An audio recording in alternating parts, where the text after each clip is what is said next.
السلام عليكم ورحمة الله وبركاته ይህ በሰላም ቲቪ ከዛሬ ጀምሮ በየሳምንቱ የሚቀርብላችሁ ከተለያዩ ዓለም አቀፍ ዳዒዎች ከአረብኛና ከእንግሊዝኛ ሙሐደራዎች የቀነጨብናቸው ወሳኝ ያልናቸው መልእክቶች ወደ አማርኛ በመተርጎም የምናቀርብላችሁ ፕሮግራም ነው።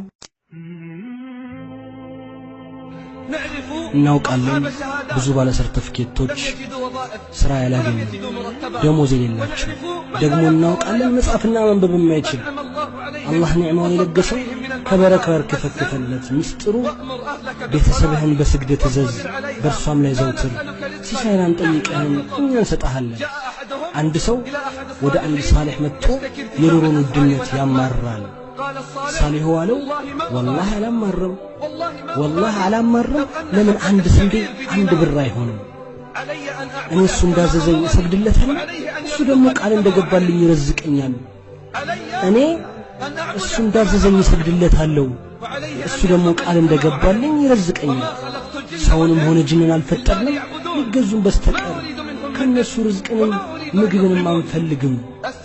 ምስጥሩ ቤተሰብህን በስግደት እዘዝ በርሷም ላይ ዘውትር ሲሳይናን ጠይቀህን እኛ እንሰጣለን። መልካሚቱ መጨረሻ ለጥንቆች ናት። ይህ የቁርአን አያ ከላይ በወረደ ጊዜ ለነብያችን ሰለላሁ ዐለይሂ ወሰለም ከነሱም በኋላ ሰላትን ያጎደሉ ፍላጎታቸውንም የተከተሉ መጥፎ ምትኮች ተተኩ የገሃነም ሸለቆ በርግጥ ያገኛሉ። ነብያችን ሰለላሁ ዐለይሂ ወሰለም በማልቀስ እንደዚህ አሉ፣ ጅብሪል ሆይ ኡመቶቼ ሰላት ይተዋሉ? ጅብሪል ሆይ ኡመቶቼ ሰላት ይተዋሉ? ያ ሙሐመድ አላቸው፣ ዘመን ይመጣል ከኡመቶቼ ሃይማኖታቸውን ሁሉ በትንሽ ምድራዊ ጥቅማ ጥቅም ይሸጣሉ። ሰላት ተረሳ፣ ክልከላዎች ተስፋፉ። እንዴት ነገሮችን ሊስተካከሉ ይችላሉ? እንዴትስ ማህበረሰቡን ማቅናት ይቻላል? በዚህ ሁኔታ ሰላቱን ሳይጠብቅ ሰላት አይደለምን ከመጥፎ ነገርና ከክልከላዎች የምትጠብቀን?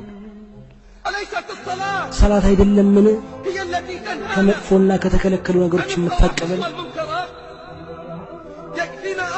አንድ መለኮታዊ ትእዛዝ ይበቃናል የሰላትን ጥቅምና ምንነት ለማወቅ።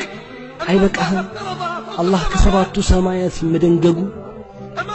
አይበቃህም የሰላትን ልዕልና ለመረዳት ከሰባቱ ሰማያት የተላለፈች ትእዛዝ መሆኗ? እርሱ በላይኛው አድማስ ሆኖ ከዚያም ቀረበ ወረደ። እርሱ የሁለት ደጋጎች ጫፍ ያህል ወይም ከዚያ ይበልጥ የቀረበ ሆነ። ወደ ባሪያውም አላህን የወረደውን አወረደ። 50 ሰላትን አዘዘው፣ ከዛም ቀነሰልን 5 ሰላት እስኪሆን ድረስ በ50 ምንዳ። 5 ሰላት በ50 ምንዳ። ሰላት ብርሃን ነው። እንዴት ነው በጸልመት ልትራመድ የምትችለው? ብዙዎች ይደናበራሉ፣ ብዙዎች በጭንቀትና ድብርት ያማራሉ። መድኃኒታቸው ወደ ሰጋጆች መስመር መምጣት ነው።